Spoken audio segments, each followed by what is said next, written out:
Hey everyone, this is Rob, And Michelle. and welcome to Bunebape, your weekly podcast and everything you need to know about old school RuneScape.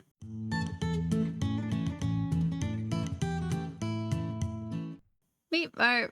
All right, so this week up on the docket, we actually have quite a bit to go over. Yes, I'm kind of intimidated by it because now I have a sore throat. Nice.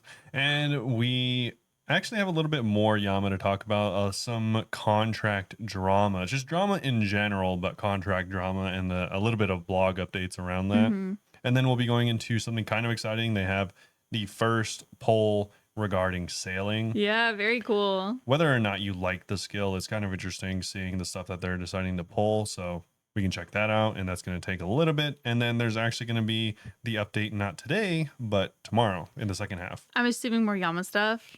So, I mean, right? Yeah, what else would it be getting? Probably, if I had to guess. We're going to know tomorrow. Yeah. So all those things. And then, of course, at the end of the episode, we are going to have, as per usual, our question and answer. If you want to ask us any questions related to osrs, other games, or real life stuff, feel free to ask us on any of our socials linked below, or on our discord.gg/Bunebape. We do have a question section there. Feel free to hang out. We play games. And also, Michelle is doing a RuneScape bingo. I am. We've officially decided. Okay, wait. Ask me how I am. We should just end the docket there. Yeah, sure. That's the end of the docket. How's it going? Oh, I'm good. So you guys, I'm hosting a bingo. I don't know Crazy. why it's so important to me that we technically end there. It's not Yeah. even in the timestamps. It's literally combined. I mean, my segues are unrivaled. So that was insane. That was really good. yeah. So we officially have a bingo date. If you guys want to join, Friday, July 11th from 6 a.m. PST to Monday, July 14th at 6 a.m. PST. Just a little weekend shindig. Just a quick little 72 hours. I think I should request off that Friday since it's my bingo. I'm guessing I should actually like contribute first thing first. I don't know. It sounds Maybe. fake. So I might request that off. I'm super excited about. I think we only have like 15 people have signed up, but I know Yeah. several other people who are definitely going to sign up. So my goal is to have at least 30 people, and then like maybe we could have like 5 teams of 6. But the more the merrier, because that means I could change the tiles to be even harder if we have more people. So that'd be Yeah. really cool. And it's over a month away. So if you Yeah, it's in July. So the 15 is really not a good indicator of how much people we're going to get. I'm probably not going to close the signups till like 3 weeks before, 2 weeks before. Yeah. And then just choose the teams like maybe that weekend. True.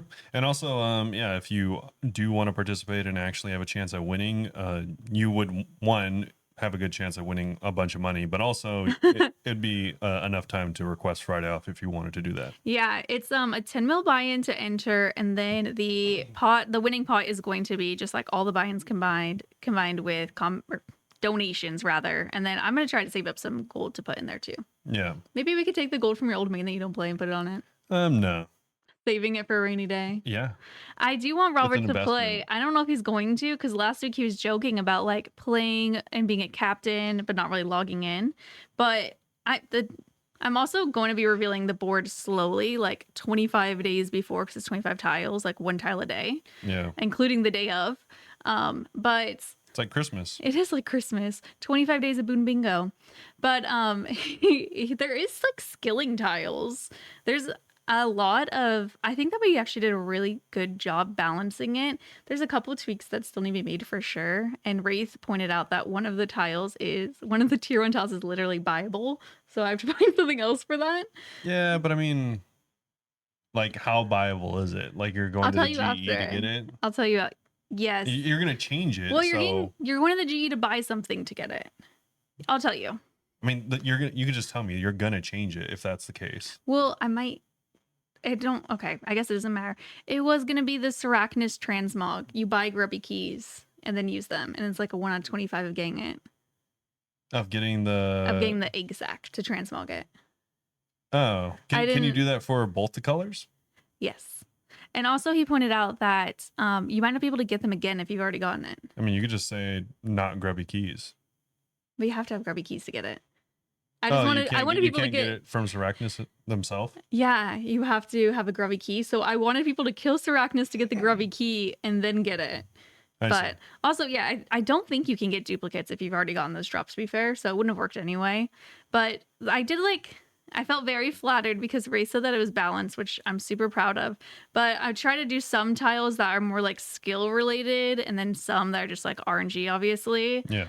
But that one, I'm trying to think of something that would still be RNG. So if you guys know like saying a similar vibe, then let me know if you have any ideas because I have a lot of skill-based ideas that are similar. Like I don't know, like all kinds of stuff. I don't want to say it because I don't want to say spoilers. Big. But I'm trying to think of more RNG stuff for that, for replacement for that transmog. That's so vague, but if you have suggestions, let me know. Okay. Yeah. If you have any bingo suggestions, not just for that tile, feel free to let us know. Yeah, I've pretty much got it all down, but I mean, if I think of something better, that's why I'm glad I'm revealing the board slowly. So then it doesn't really matter. Yeah. Yeah. And I could also, I don't have to do like the full 25 days countdown. I could do like one every few days and then start doing it more rapid at the end. Yeah, maybe. But there's some that I just want to release like day of because I don't want people to be prepared for it, you know? Cool. Yeah. Yeah. Sounds good. Other than that, so you guys should definitely join. Other than that though, we have a new logo. If you're watching this, I mean, go check our little picture where we paid someone on Fiverr finally for a logo. It's been done for about 2 weeks, I'd say. Yeah, it was a logo redesign because We've had the same one for 4 years. whenever we created our logo, it was just me creating it on like a random weekend. So Yeah. I mean, it's pretty decent for that, though, to be honest. yeah, I mean, I spent like an hour making it or something. That was it. Yeah, this one probably took someone more than an hour. And it's very professional. Like, I feel super happy about it. If you haven't seen it, or if you can't tell, it's a capybara, which is like our thing. For all the listeners that actually For all the listen. listeners who can't look at Spotify right now or something, it's a capybara wearing bandos gear. Yeah, full bandos. Full bandos with a needs not helm. Gail And a scythe. and a scythe behind it, yeah, and it says Bunebape, and it's like in a little circle. It's like vintage style logo. Like, shout out to I want to say their name. I think it's Seventh Heaven _ on Fiverr. Insane artist team. They did really good. The reason we were waiting to announce it is because we ordered merch for it. So if you're watching, we look cheesy as hell. We're wearing our little matching shirts. It's just a shirt. It doesn't look cheesy. I think I was telling him that because we're both wearing it though, it's giving me the same vibe. Like you leave a Target and people are like, "Oh, excuse me, do you have a second? Do you have like a few minutes to talk about bandos wearing capybaras wearing bandos?" Bandos wearing capybaras, just like covered in capybara skins. Yeah, that's creepy. I don't know. But yeah, we have new merch. I haven't even posted about the merch yet, so I'm going to be posting it at the same time that we post the podcast. Use code BANDOS and you can get 10% off. We have shirts, hoodies, a crop top, a mug, stickers. Thongs. I would do a thong if I could, but unfortunately I can't. Yeah, I unfortunate. haven't checked. I'm assuming I can't. That would be really funny, just randomly throw a thong in there. True. You could Yeah. get a sticker and just put it where the thong would be. And then because I think that will also be on Pride, I still have Pride the parade. Pride Month. Yeah. It was a couple days off. I also have another design that's not technically Pride, but it reminds me of Pride that I'm going to be releasing the same day. And then we still have, like all the Rainbow Gamer stuff from last year, of course. If you want to go buy that, you can use Bandos or Pride. I haven't gotten rid of the Pride promo code. I probably should. Yeah. 10% off with that as well. So check out our merch. Yeah. I'm This week's super excited episode is about it. sponsored by us. By us and our little shirts. I'm really excited though. Yeah, they are comfortable as well. They're super soft. I was happy because I was like kind of worried it would feel like not like more firm, you know, stiff. Thank you, but it doesn't. So very pleased with that because in the past, whenever I've ordered our merch, I always order crop tops, but this one I was like kind of just want like a normal t-shirt. So this version, it's just like the logo on the front, and then we'll have variations of stuff on there too. Yeah, pretty cool. Very cool. What else has been going on other than that? Yeah, did you actually play the game at all? I played the game. I just have been doing like a lot of Yama. I haven't really gotten any drops, I don't think. I got my first ever contract. It took 99 KC, which is bizarre. Even before they buffed it, which we'll get into. It was 1 out of 20. 1 out of 20, big.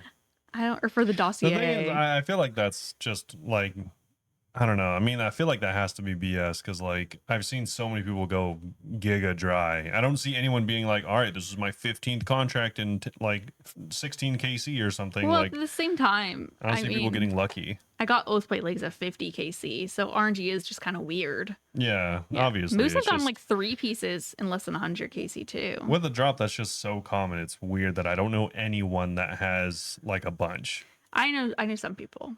But yeah. Oh, I'm also going to do a BG3 playthrough. This is me saying I'm going to do it for sure with my mods and our schools from the chat. And I even designed my character, but we found out you have to design your characters together. So I took pictures of everything to redesign her later. Yeah, And Baldur's that's going to Gate. be fun. Yeah, Baldur's Gate 3. We have a couple other people in Discord who want to play. So I'm like, we might have multiple campaigns going at the same time just to make sure everyone could play. So Yeah, we kind of cool. operate a Baldur's Gate Discord now. Yeah, basically. So I'm really excited for that. But yeah, I think that's all I've been up to that I could think of. Big. How you doing? Oh, my hours are back to full time for the month of June, so I'm excited Yeah, back to being busy. for now. But I have not been up too much. There was quite a bit of RuneScape drama, as you can imagine. Do we want to talk about this the update or now? This is connected directly to the update. Okay. My segue skills are unrivaled. Oh, are we in the update now? We are in the update. See, We are in the it segued so update. quickly you didn't even Because realize you it didn't had segue. happened. You said community updates. Well, Community you're updates ruining the my life. You're like, oh, are we in the update? Yeah. Oh, well, that's not part of the that literally was the segue. I put timestamps. I need a clear segue. We're in the update now. Wow. Well, Drama first or blog first? everyone feel free to dislike the video because Michelle's ruining my entire flow. Also, I don't know if I said last week, but I'm streaming on YouTube now too whenever I go live. Yeah. No one cares. It's my turn now. I'm just thinking of stuff. But anyways. Sassy old man. So before I was rudely interrupted by a rat, the big drama in question is all based around contracts. Yes. So we are going to be talking about the slight changes in contracts that were made last week, and these directly connect to them in the fact that there was a bit of drama around one of the mods in particular over the weekend, and it was not good. Yeah. I'm sure we're gonna have more on this tomorrow. It would be bizarre if they did not mention more about this in Tara's vlog, right? No, they won't. I don't think they'll mention this. I think there'll be some stuff because spoiler alert, it was literally unplayable. Oh, I thought you meant the drama. Oh no, I don't think they'll mention that. But like the contracts in general. Yeah, I think the update tomorrow is going to be a lot about contracts. Yeah. Update first, then drama, or drama first? We'll do update first because it does connect to it in a way. So the update was for Yama, obviously. So for anyone that has been not really tuning in, the contracts for Yama, which is the awakened, more difficult variant of Yama, was released last week. And in order to do that, you need contracts, and contracts are a drop from the dossier drop. So essentially, if you kill Yama, he has a chance of dropping a dossier, which is essentially just a bunch of files. And then in that folder of files, you can either get a few different things, including any of the contracts. There's 5 contracts to get the Oathplate kits, by the way. Yeah. So this is specifically to get the dossier. You could have gotten the contracts just by killing demons. Of course, that is always an option, but obviously a lot of people were wanting to get it primarily from the boss. I could be wrong, but I think that you had to go to the boss for the Oathplate kit. You do have to go to the boss for the Oathplate as well as the horn specific drop. Really? The horn specifically? Yes. And the Oathplate too, like the actual Oathplate. Yeah, the actual Oathplate. I think in order to it's mostly just Ether then, huh?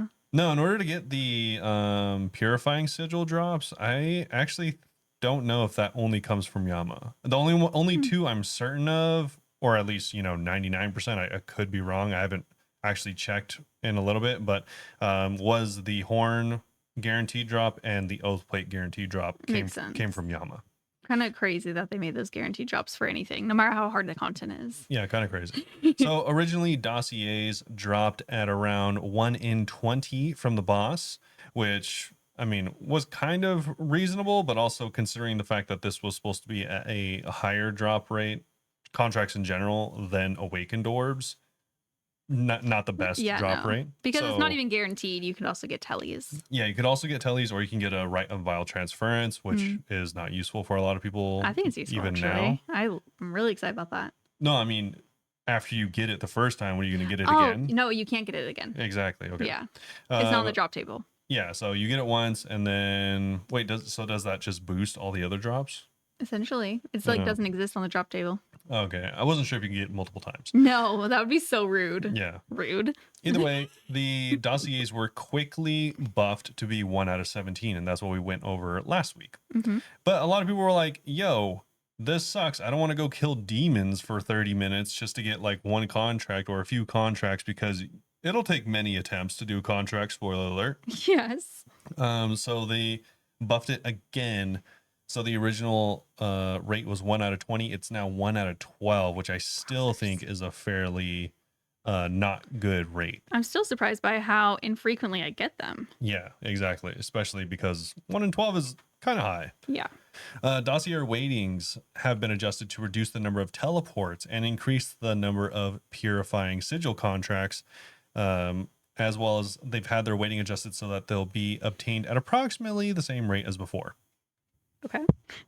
If you have video on Our cat is going crazy right now. I love how like professional you sounded while she's literally climbing on both of our shoulders if you didn't have the video on. Yeah. And also a little more clarifying on what I just said. Purifying sigils drop at 3 at a time, and also the contracts of familiars drop 2 at a time. And, I didn't see that part of the blog, and I was confused. I was like, how did I just get 3 contracts? yeah, so you will get multiple contracts at one time now. So they've increased the drop rate by a lot with all of these combined. Also, the contract drop rate for Demons in the Chasm were increased by 3 times as well. Significant. Yes. Fulfilling the condition for the active sigil makes contracts 2 times more common rather than 3, so players can more reasonably AFK them. And special attack glyph makes contracts 5 times more common rather than 3 times more common, meaning they're 10 times more common than the default rate. And those are just things like with the regular mobs. Yeah. Demons. I haven't tried. All in all, this is pretty much just in layman's terms, they increase the drop rate of all contracts by a lot. You're going to get a lot more contracts. Yeah, by multiple times. So if you're worried about that, or if you're going for any of the contracts in particular, then, you know, this was probably really good news for you. This has already been out for pretty much a whole week. And they also increased the buy limit on contracts in the Grand Exchange because they're going to next week. They're going to tomorrow. Yeah. So by the time you hear this, they would have increased the buy limit on contracts in the GE. It was set at 5. So yeah, it was set at 5, which is not enough. Yeah, no, I had someone come and pay me like extra gold to like buy them 5, and they gave me like a mil extra. Yeah. And so I saw a lot of despair in the flipping subreddit because you know, people had like hundreds of millions of dollars in contract, and now they're not worthless, but just they're like 700K rather than a few mil. Yeah, which adds up if you have hundreds. They're worth a fraction of what they were. Yeah. And you know, I definitely don't feel bad because they said that they were going to buff rates. Yeah, and also that's a part of flipping, isn't it? Yeah, but the thing is, they said they were going to buff rates before they even did it. So it's like, I don't know how you didn't predict that. You were told it was going to happen. You didn't have to predict anything. Yeah. So yeah, all that came out. And honestly, I think overall it was good changes. Yeah.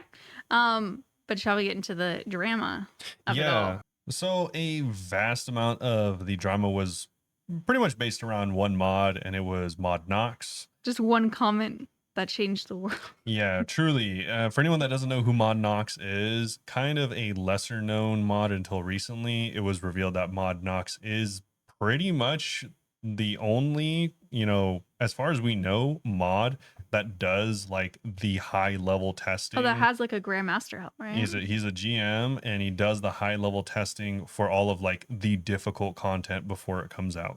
Oh, cool. And he was quoted on his, I didn't know this at the time, but he was quoted on like his personal account. It wasn't his Mod Nox account. It was Nox OSRS on Twitch, pretty much saying that essentially he made a joke, and I didn't even read it the way that he said that he was saying it. Like I interpreted it the way a lot of other people did, and that he said that it's almost like the entire encounter was based around the exact thing was, it's almost like the contracts were the end game content all along. Yeah. And which upset people because it was advertised as the whole fight is end game content, and the contracts are like the mega flex things. Yeah, so a lot of people were upset because of that exactly what you said, is that it was advertised as an endgame boss. It was supposed to be an endgame boss with endgame rewards I from the still think it beginning, is. and it was supposed to be difficult. And I even like had some like, snarky words slash like retorts to his comments, because I thought he was saying that everyone is dumb for having their opinions, and it was obviously based around contracts. The difficulty was based around contracts from the beginning. Yeah, I think it was not the best joke because it upset people, but also like I think it was just a joke. Do you want me to tell you how he said it in his obviously typed out words don't convey nuance? Let's read it in a rude way and then read it in a silly way. Because I think that tone is everything, right? So we should yeah. we should give him the opportunity to read it in two different tones. Okay. Well, I don't have the exact quote. Is that not it? Knox's response. Okay, do you want to do the snarky or silly? Because I feel like you should do snarky, and it'd be kind of funny if you read it like goofy. Or do you want to do the snarky? I'll do it like snarky, because I don't remember exactly how it's like kind of said in the thing that he's referencing. We also paused to find it and couldn't, so I just wrote down my guesstimation of what the quote was. Yeah. So I, as well as a lot of other people, this is the post based around Mod Knox's comment actually got like 700 comments. It was a pretty popular post. Yeah. About, yeah, essentially his thoughts on everyone's reaction to how difficult the content is. And so he said it's almost like the contracts were the end game all along. And how I read it and was just, it's almost like the contracts were the end game content all along, like jokey. So it's very interesting. You can't read the tone online. Whenever I saw that, my first thought wasn't like, oh my God, misadvertising. My thought was like, oh, cheesy little joke, but also people are mad now. Yeah. Yeah. It just depends on, I guess it depends on your perception of how it has been so far. Cause I'm getting used to Yama. I don't think it's that hard anymore, but I still think it's considered in-game content, to be honest. Yeah, and I did find the quote, and it is pretty much exactly that. Really? Why did I memorize that? That's weird. Yeah. And the thing was, it was really unfortunate because this person was definitely just, rage baiting or like karma farming or something, because they clipped it entirely out of context as well. Oh, not average. Yeah, and so that is what he said is. And obviously, a lot of people construed it the way I did, is that he was saying it's like being sassy. It wasn't supposed to be difficult, only the contracts were, and you're dumb for thinking that way. But in reality, what he was doing, and in his response, he said he was actually quoting and making reference to Lord of the Rings. Oh, I just know that there's memes where they say it's almost like Blink was the Blink all along. That's Lord of the Rings?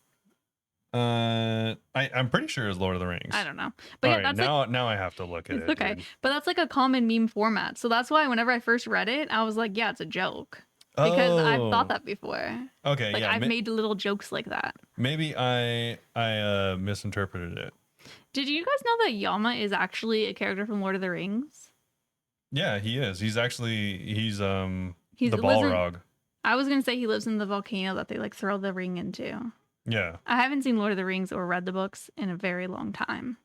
So sorry it took me so long to find the exact response to this. They literally don't know I cropped it. Yeah, it was kind of like hidden, or it's been like 45 minutes. I had to go back a few posts to find it. So anyways, it wasn't, I originally thought it was a reference to Lord of the Rings, but no, it was just a typical meme reference. Okay, because I was confused. I was like, it seems kind of modern for Lord of the Rings. Yeah, he was saying it in not like a sarcastic, it was meant entirely, this is just actually verbatim. Okay. It was meant entirely as a sarcastic prod at a friend of mine, because he made this on someone's stream, not as Mod Knox's official thoughts on difficulty. Yeah. It was made in the same vein as, quote unquote, the real challenge was the friends we made all along, or along the way.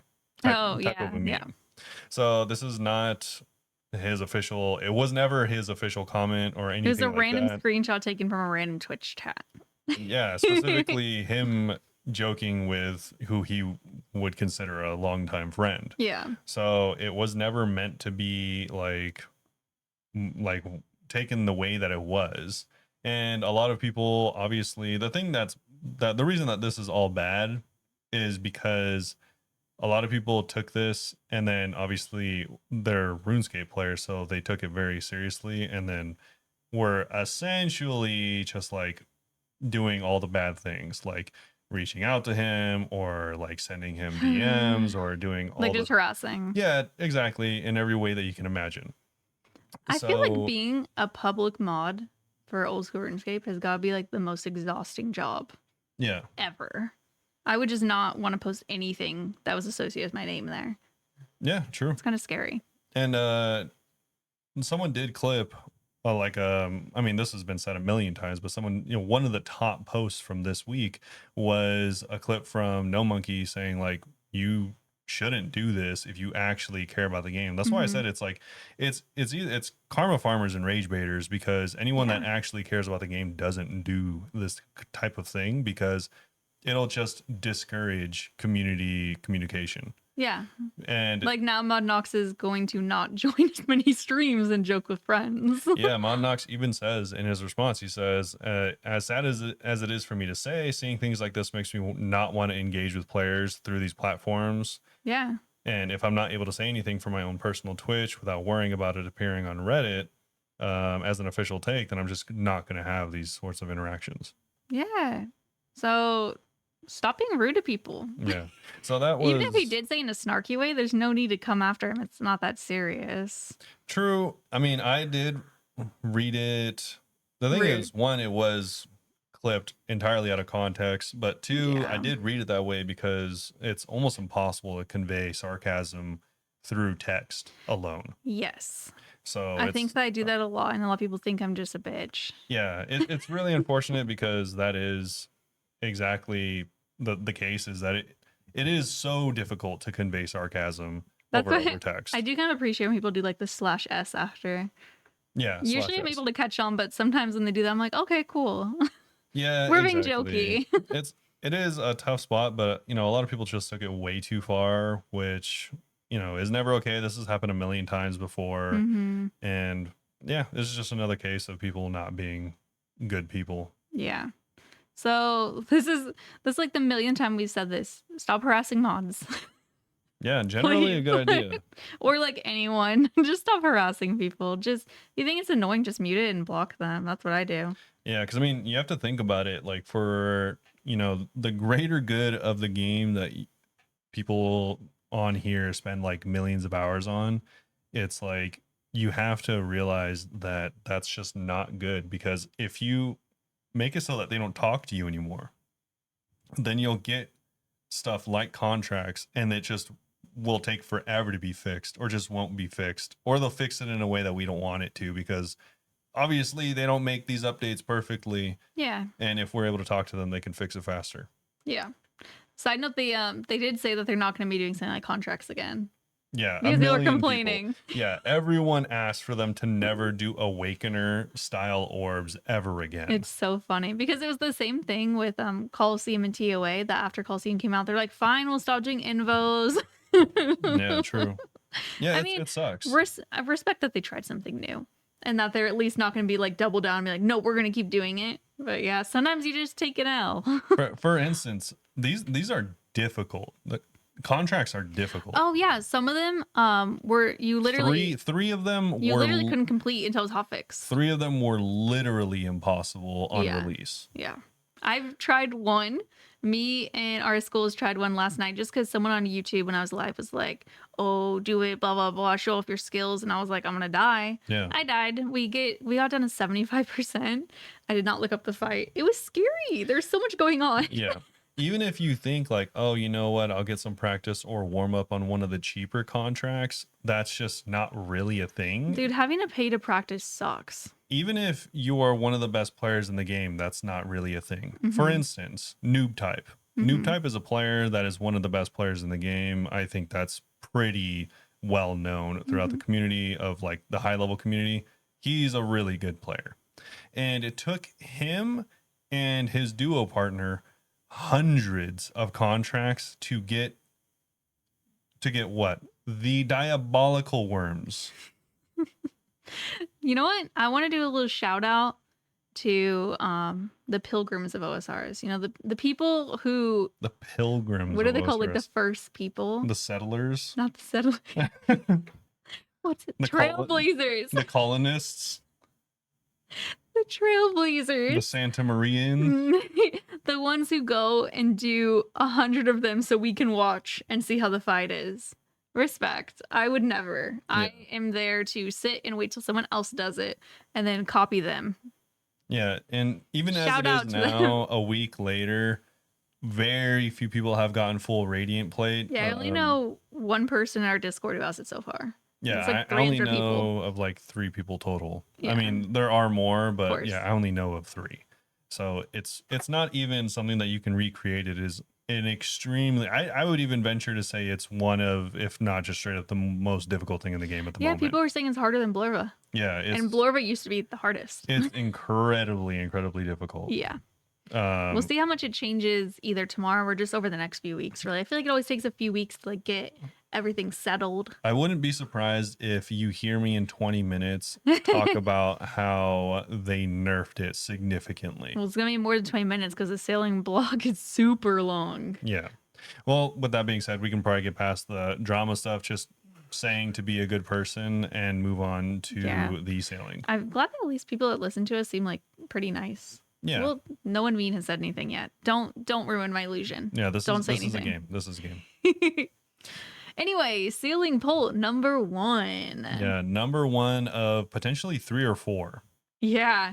I'm gonna let you read this flavor text because I am not good at summing them up. I will read it word for word, and it's 5 paragraphs. In today's blog, you'll read it learn word for about word. brand new areas, quests, and even training methods. To Hmm. preserve the magic of discovery, we won't be sharing too many details about the islands you'll get to explore, just enough to spark your sense of adventure. So anyways, this poll is going to be the first of 3 at least, and this one is Sure, going to more than 3. yeah, right. This one is going to include quests, area expansions, and deep sea trawling. So they go into a few things in here, and I think one of the mods did repost this entire blog just made into pictures. So if you just are a picture person, they have like a cool little, I love the infograph thing, or not infographics. You know what I mean? they're kind of like infographics. Yeah. They are more like They keep doing this for sailing, and I love it. I'm just gonna call them info imgers, and you can go and check out the full like catalog of them. There's like 5 or 6, so you can get the rundown if you're just more of a picture person. I think I don't know if it was Mod Rachel or Blossom. One of them did post it over on Reddit, so you can check out the full list there if you don't want to go to the blog, because the blog is long. Yeah, weirdly, I kind of felt overwhelmed trying to read it in the pictures. Yeah. Like I kept skipping. I think because there's so many pictures of like, oh, what's the next part, and kind of like zooming over everything. True. I have an easier time reading it. The next poll is going to be about skilling content and resources, and the one after that is going to be about creatures and rewards. And this will include a community vote on the sailing pet and a player-designed cape competition. That's gonna be super fun. Yeah, I'm excited. I also don't want to miss it because it is just a very brief section. There is still likely going to be a island.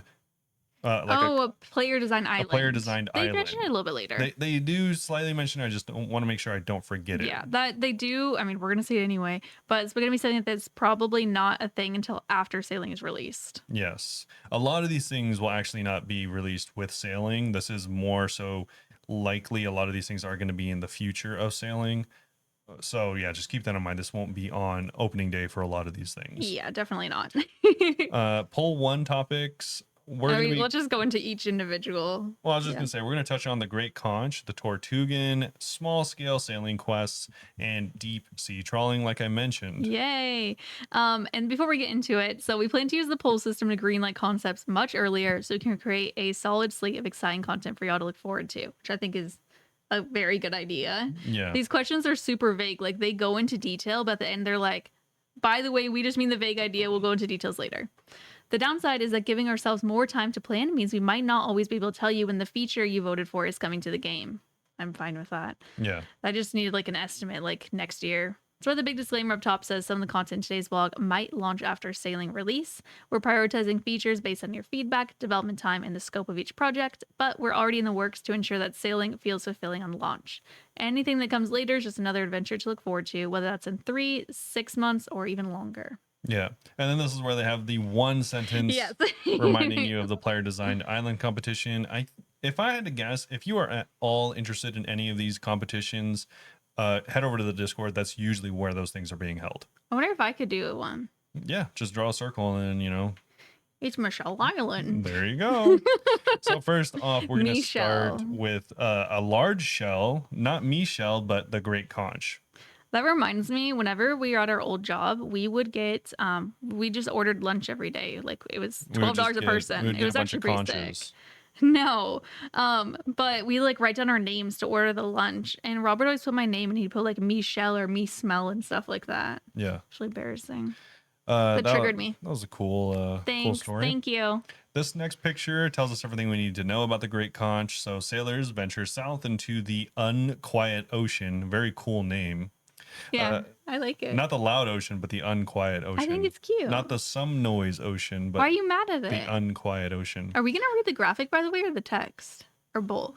Maybe both. Okay, because I was like, I'm having a hard time reading the graphics. Oh, really? I don't know why. I mean, that's what I was telling you earlier. It's kind of distracting to You me. kind of just like go down and Okay, read I know one how at a to time. read. Oh, Well, they go okay. into a lot more detail too. Sure. Anyways, south of Menaphos is the Great Conch. This is home of the Tortugans, as you can imagine. These are the shelled dudes. Be shelled people. Yes. Luckily, they have an adventurer like you to help them because they're in a bit of trouble. So you befriend them and earn their trust, and they eventually reveal some trade secrets with you and help you train your skills. So on related notes, we're pleased with the community's response to the map update for Menaphos, but that does not mean that this is going to progress the desert storyline or anything like that. When is that ever going to happen? Who knows? But they do say that if they ever do anything with Menaphos, it'll be on the scale of Varlamore. Yeah, that's kind of crazy. Varlamore's huge. Yes. They do want to so keep a surprise, though. that is a lot of work, and that is not what they're going to be doing here. It just happens to be near it. Yeah. So going into the Great Conch Island, starting out with skilling stuff. So in the Great Conch, you'll find familiar trees like teak, mahogany, and yew, as well as new trees found in the Sacred Grove. This is an area of great importance to the Tortugans, and they're not letting just anyone in. You have to prove yourself and get acquainted with their ways of life first, presumably through quest. Only players who take the time to befriend them will be awarded with access. So new trees means new logs, subject to polling, naturally. This will be covered in our next poll blog, along with our plans on how these resources will be used and how they'll impact the wider game. But for now, we'll share that Jatoba logs will mostly be used to Tortugan questline, while Camp Whore. No, it's camphor. Camphor. Huh? What did I say? No one knows. They will have wider impacts on fire making, fletching, and shipbuilding. Yeah. They look cute. Also, speaking of skilling, we are going to have some mining, hunting, and fishing going on as well. So a lot of people liked bank crabs, or the idea of bank Remember, because they were crabs. holding like little things. Little monies, dude. Yeah. So on the Great Conch, they're proposing a new hunting training method, and this is going to be crab hunting. Do you think we're gonna get a crab pet from this? No, probably like not. Herbivore style? I feel like hunting has so many pets. Why not a little crab though? Maybe. You'll love little crabs. This is a new training method that involves catching crabs, as you can imagine, with traps. And then once caught, you Oh. can use knives on them to get meat for cooking or herb lore. And since all of this is subject to polling, you can keep an eye out for the next blog where they'll be talking about feedback and stuff. Yeah. All the stuff we're talking about is like the farming, the crabs and stuff. Star farming's next. None of this is even in the poll, which is kind of funny. Yeah. They're just giving you an idea of how like rich the island's going to be with activities. Yeah, they're just telling you what you can expect from this island. If it passes. So next is farming. The Great Conch will have an additional cow caught patch. We only have one in the game right now, so that's actually kind of cool because it's decent XP. Yeah, I mean, it's a terrible crop, but yeah, it's Yeah, okay but XP was pretty good. As well as a brand new farming method being coral farming. So coral nurseries are new farming patches where coral fragments can be propagated until they mature. Unlike normal patches, these are found in the sea. During refinement, we called this a hybrid training method, but since then we've decided that it's going to be with farming only, as you're not using a boat for this activity. Yeah. It looks cute. I like the design because we Yeah. have the seaweed patches, but that's the only underwater farming we have. Yeah, you kind of dip into the water and use your underwater mask and stuff And like there's little that. Tortugas working down there. Yeah, they're I working away. like them. And the number one first question is going to be, would you like to add the Great Conch with all the skilling stuff that they talked about? No, new skilling activities, resources, creatures, and unique rewards from this island are subject to future polls. It's just great conch with nothing. I'm pretty sure they're just going to add that stuff anyways. Yeah, but that's what I meant is they're just trying to describe how cool it could be, but that's not even part of the poll. It's kind of weird. Yeah. I'm not mad at it. Other stuff related though is going to be the Tortugan quests that we've already talked about the Tortugans, but 6 this months is ago. the related quest to it. You are going to have other quests in order to get to this one. Yes. But it's essentially going to be you unlocking the Tortugan Island, and they have a peaceful society, but they have a bunch of enemies they're dealing with, and you're going to have to deal with them for them. Yeah, being griffins. Yeah, they already kind of have an idea about this quest. You're going to be fighting griffins and stuff like that and protecting their people. This is going to require that you've done the Pandemonium quest, which essentially just unlocks sailing. And this is only an experience level quest, so definitely med level. And it's going to reward you some sailing and Slayer XP with access to the island. Yeah. Next up, there's gonna be a second quest. They kind of have a spoiler. You're gonna help Flupa overcome her injury. So I'm like, oh, she gets injured in the first quest. Flupa's Okay. jacked up. So this is gonna be experience level again. You have to complete that other quest we just talked about. It's gonna reward 2 quest points, sailing and smithing XP, and you're gonna have access to the new trees. I bet you just Pinning polling. you just put some metal on her back. That's why they're smithing. Oh, probably. Yeah. Question 2. She added Tortugan quest series consisting of 2 new quests that focus on the Tortugans. All unique rewards are subject to future polls. Sure. And this is I liked this part. I didn't. Really? Yeah. Oh, okay. Well, let's get into it. So this next one is small islands, as you can imagine, pretty self-explanatory in the name. So it says they're going to add a bunch of very small islands to fill up the ocean, and they're going to be so they do say I didn't want to confuse anyone by saying this. So they say Okay. when you're not on land, it can easily feel like you're being swallowed up by the endless sea. So they wanted to add more content. In our early playtesting sessions with NDA players, we noticed that without any useful landmarks for navigation, players could easily get lost. Having more small islands instead of fewer larger ones doesn't just solve this, it helps make the ocean feel more alive. And I kind of see where they're coming from, but I disagree. I 100% agree. Okay. They do say that more islands will also support gradual progression from 1 to 99 rather than having one massive island at level 30 and then having to wait until level 60 for another one. So they say during the alpha, we hadn't yet balanced this content. So those of you who might have visited islands at lower levels than intended, be assured that on launch, all islands will have a proper balance pass to ensure their content is level appropriate.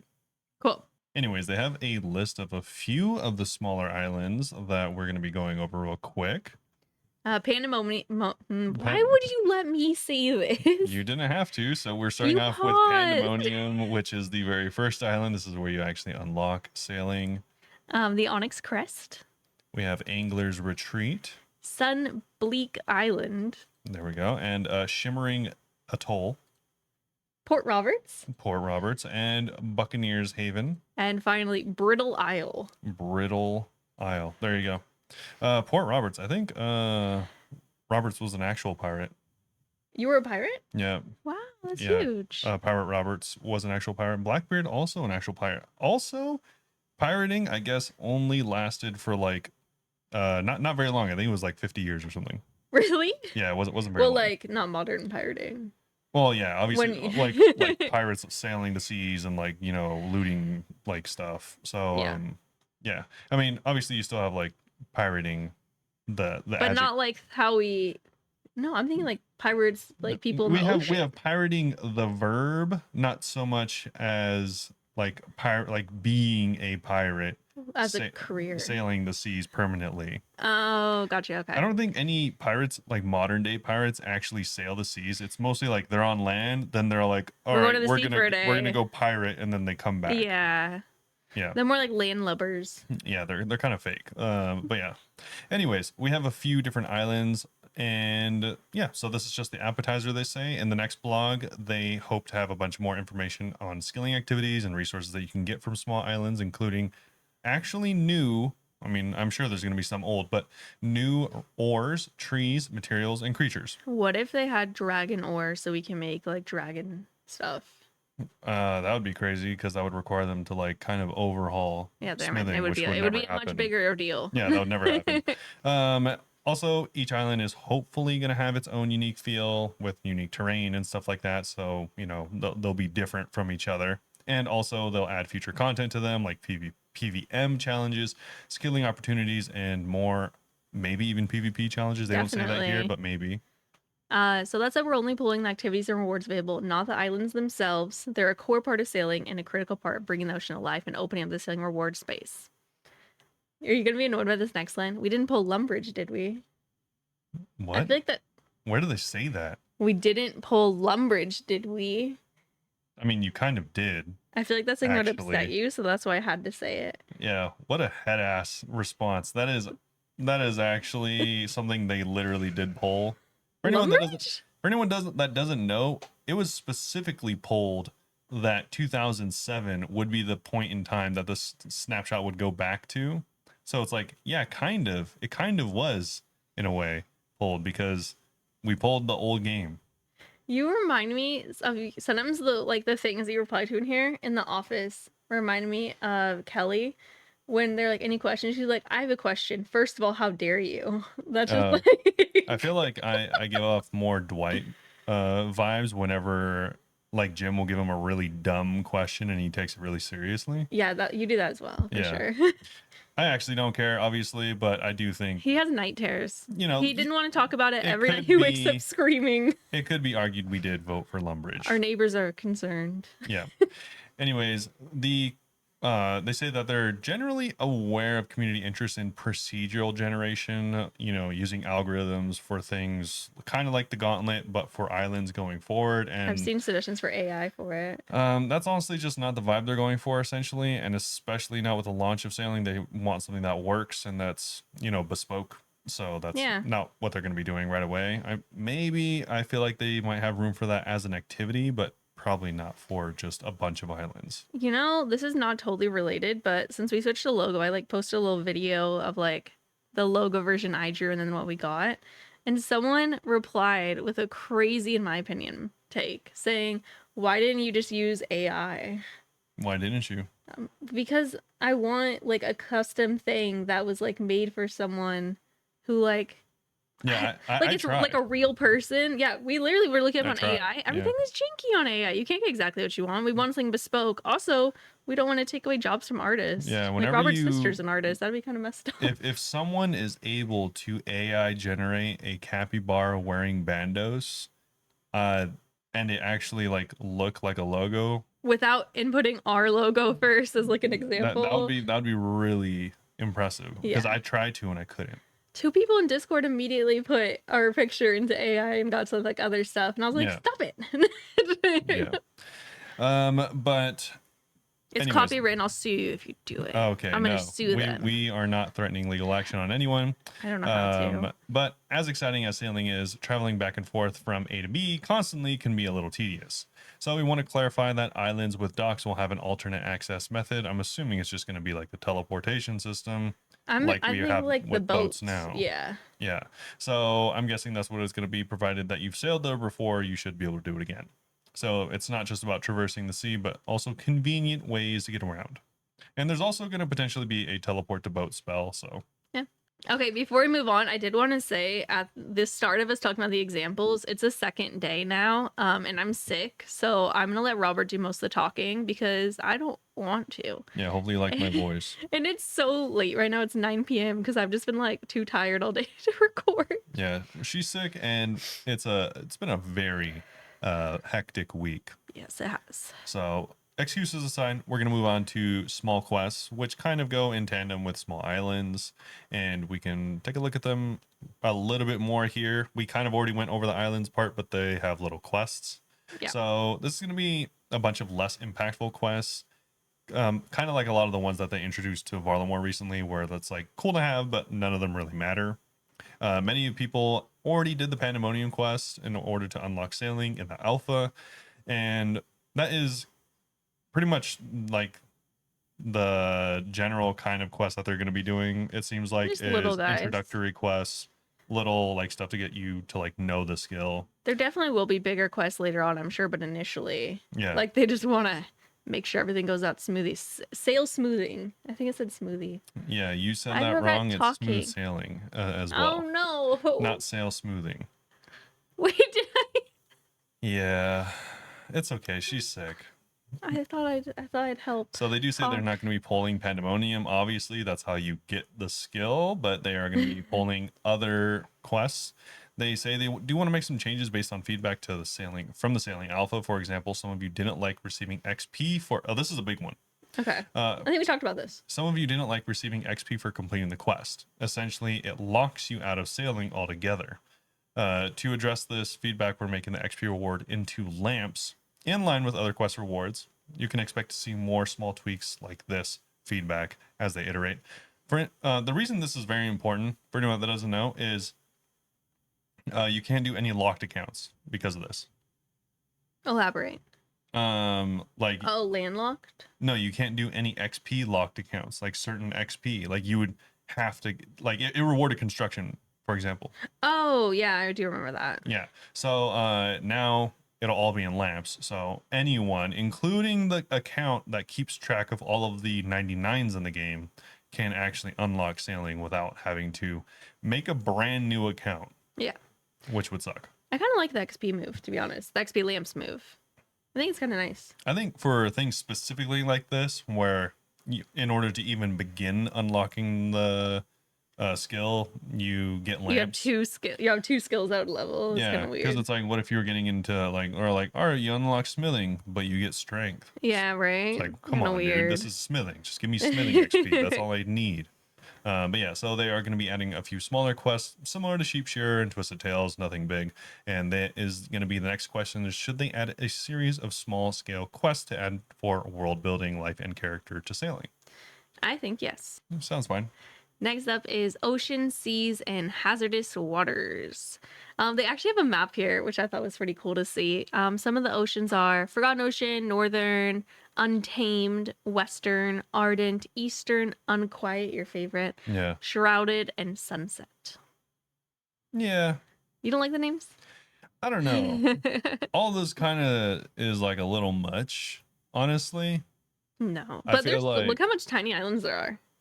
yeah, I don't like it. Oh, I love it. Yeah. All the things you like, just imagine that. I don't like it. Why? Yeah, Why it's don't because you like it? one, I think the ocean things is a little too complicated. Like there's like 7 oceans, which okay, this is probably similar to how it might be in real life. Mm-hmm. But I don't want to have to remember all of these. I'm sure I'll learn it over time or whatever. I feel like it's not something you'll need to remember that much. Yeah, which is kind of like the same my same reasoning as like why have so many. You could just have Well, the left and the right. spoiler, it's because they're going to introduce different hazardous water levels in each region. There's another picture down here. It does it by color, which I hate, but showing like the different colors is how like how Which boats difficult everything can- will be. Yeah, which boats can sail where. Yeah, like the wildy ones are like tough waters because it's obviously the wilderness. Okay. I mean, yeah, I guess that's fine. I feel like they could have just like done the 3 zones and had 3 different zone names. Yeah, You know, they didn't have to have so many sea names, I guess. just because you don't like the unquiet ocean doesn't mean you have to ruin my fun. Oh, okay, cool. I like that one the most. They do say though that at launch we aim to have all the oceans that you mentioned, as well as parts of the Sunset Ocean. To put this into perspective, the Sailing Alpha only is going to include the Ardent and the Unquiet Oceans with playable content up to level 30. So if they do the math for you, the playable areas that launch with sailing will be massive, and with plenty of room for future expansion. They say we'll do the maths for you, but then they don't explain the maths. I don't like that. They say we'll do the math for you. Don't worry about it. Yeah. You don't need to know the maths. I want you to do the maths for me, and I want to know it. And share the maths with us. Yeah, so essentially they're just saying that certain areas are going to be capped at certain level content. So if you're doing higher level content, you're not going to be in the low level areas. Yeah. Kind of obvious. So on that note, the Forgotten, Untamed, and Eastern Oceans will likely appear as post-launch sailing updates, so they will not be coming with sailing. Yeah. And they're approaching this rollout thoughtfully, ensuring that they learn from previous experiences. They don't want to essentially introduce large areas devoid of content. Yeah. That's why they want small islands, which is why I like the small islands. No, it's okay. I'm too sick to argue. Keep reading. Sure. Each ocean will contain multiple areas. Unlike oceans, seas are closely tied to gameplay with different level bands for the content there. You may have experienced this already if you've tried sea charting in the alpha, where you need certain level requirements to chart certain things at sea. So essentially, they're just going more in depth on how each area is going to be broken down into zone or level requirements.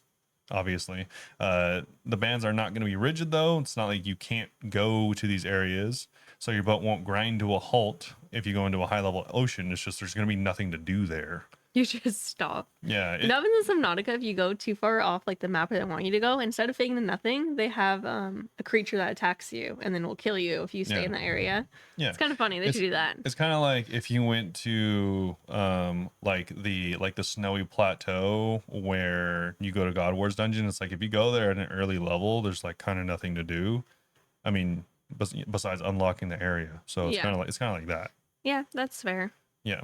And they, like Michelle said, do have a map showing all the zones and all the oceans, and there is like a Brazilian different islands and a bunch of different. It's a gigantic map if you wanted to zoom Some of in. these islands are definitely just going to be scenic and have nothing on them, just so you have like stuff other than the blue to look at. I don't like it. Yeah, so that's mostly it. I guess I'll quickly explain why I don't like it. Wait, are you mad that they're not going to pull oceans? No, I don't care. I am going to quickly explain why I don't like it, just so people don't think I'm a hater. I don't actually really think it's that big a deal. But one, I think the oceans are a little too, it's a little too much. You could have just had left ocean, right ocean, and then a name for each of the three depths. That would have sufficed. Also, I prefer bigger islands because then it would give me like the chance to see more people. Whereas small islands, cool, it breaks up the monotony of the water, but if I'm going to a different area in the water, then chances are I'm just doing a quest there or doing something there and leaving. Yeah. Like I don't really care about seeing an island that is completely useless. It'd be the same as like me walking by Falador. I'm not glad Falador is there. I'm walking by it to get to Taverley. Like I don't care that it's there. I like seeing stuff around. But I do think they might be playing themselves with how many small islands. There's a lot. It looks like 100. Because over the years, they're going to want to add more islands. Yeah. I guess they could just expand the map to the left or to the right, but it's kind of maybe leave a couple more empty spaces. Because there's like a few empty ones that are clearly made for big islands, but still. Yeah, and the thing is, they are super, super spread out. Even the smaller islands, it's like if you, God forbid, you have something near the Ectofunctus, and then you have to go to like the Sunset Ocean, which is in the complete opposite direction. It's like I don't even know how long that would take. Yeah, that's when you just hope that you can. You'd have to teleport tele somewhere and then go from there. You have to teleport somewhere and then recover your boat and then go from there. Well, that's kind of just like main game, you know. Yeah, I guess so. Yeah, it's not necessarily a big problem. I do like they do have a picture showing kind of the size of the bigger islands, like Pandemonium and the Shell Island where the Tortugas the Great are. Conch thing is actually bigger than or like not as big looking as I thought it would look. I thought it was bigger than I anticipated. It's making me realize how tiny the small islands are. Yeah, exactly. I mean, if you even compare like the Conch, it's like the size of the lower part of the desert. Yeah, that's kind of crazy. I think it'll kind of be cool at first, like exploring all the small islands and then being like, you know, it's like, oh, you know, there's actually a really good fishing spot in this one island in like this random area. Like that'll be kind of cool, I guess. But it also kind of, I feel like it just would have been cooler if it was a bigger island, because then it'd be like Soul Wars where it's like, I don't see people there all the time, but you know, sometimes I do. Yeah. Whereas I feel like I'll just never see people on these small islands, like ever. We'll see. There'll be some bot farming going on. Don't worry. Yeah, exactly. Yeah, I don't know. It's not a big deal. I'm sure both of them have their advantages and disadvantages, just like the next thing we're going to be talking about. Yeah, so new hybrid training method, deep sea trawling. Do you like how I'm reading the headers so then it sounds like I'm contributing? Yeah.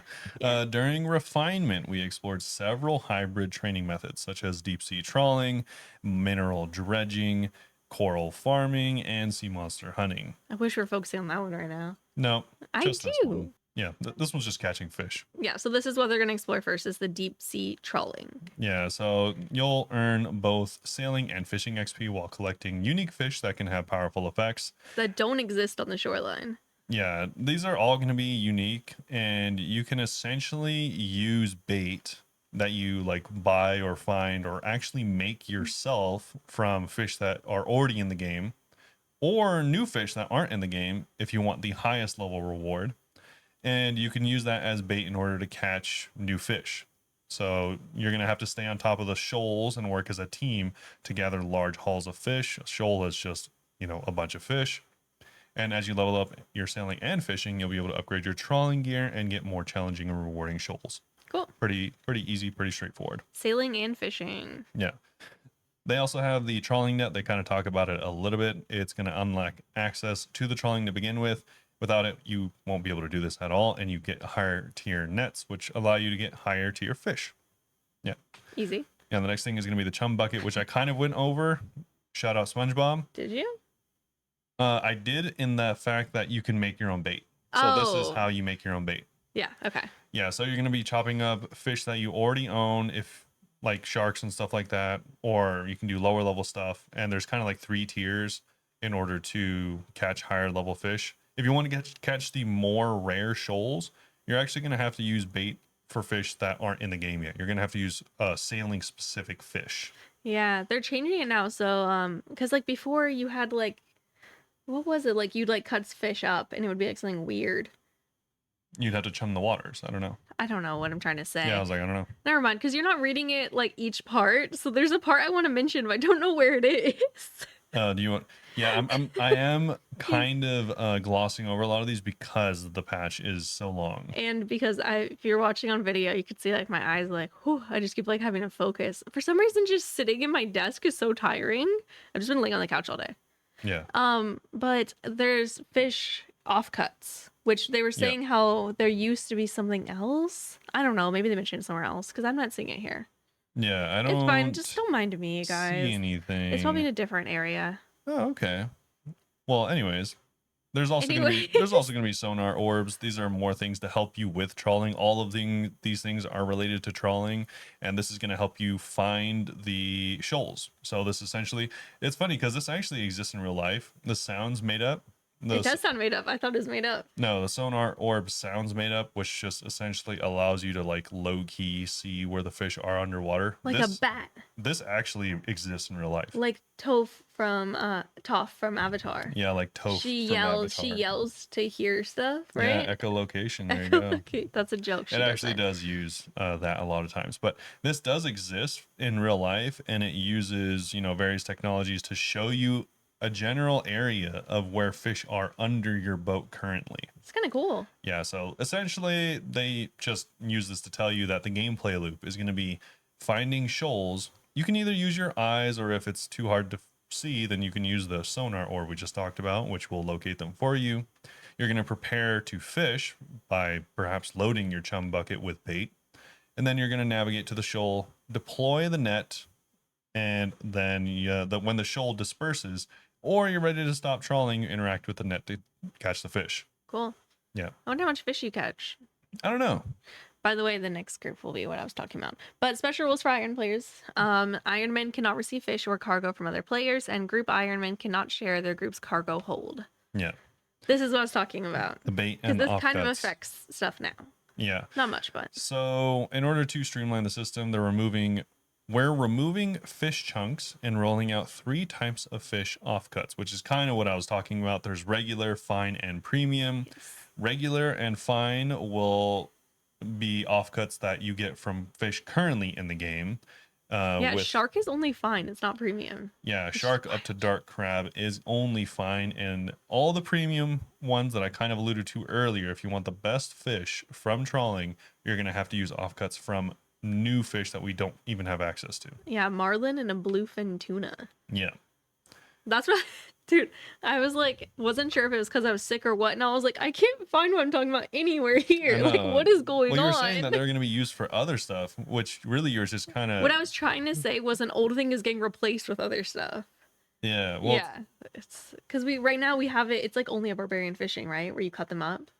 yeah. Well, yeah. Let's just move on. I know. I was like, I don't even know.